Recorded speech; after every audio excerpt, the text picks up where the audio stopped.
এরপরে হাসু যখন জুতো সব জায়গায় খুঁজে না পায়, তখন সে তার বিছানায় মন খারাপ করে বসে থাকে। এরপরে হঠাৎ তার মাথায় একটি আইডিয়া আসে। সে এখন তার গ্যাজেট ভাই বিড়ালের সাহায্য নিবে।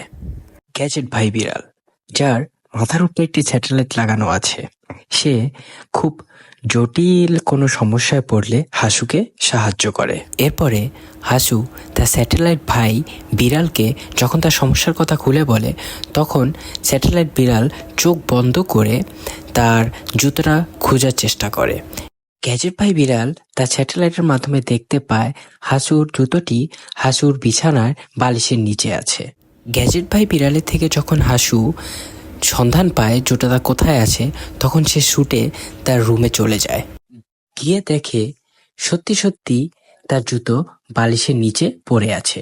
সে আরো দেখতে পায় জুতোর মধ্যে একটি বিস্কিটও পড়ে আছে।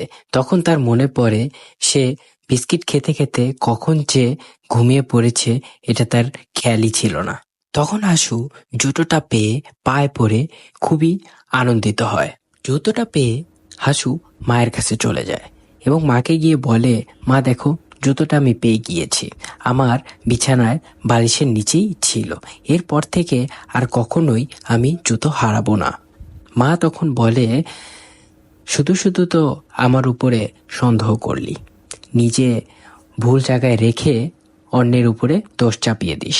এরপরে হাসু মায়ের কথা শুনে একটু লজ্জা পায় এবং বসে থাকে। এই ছিল হাসুর মজার জুতো অভিযান। তোমাদের কেমন লাগলো তা কমেন্টে লেখো এবং সাবস্ক্রাইব করতে ভুলো না। দেখা হবে আবার অন্য কোনো গল্পে, ইনশাআল্লাহ।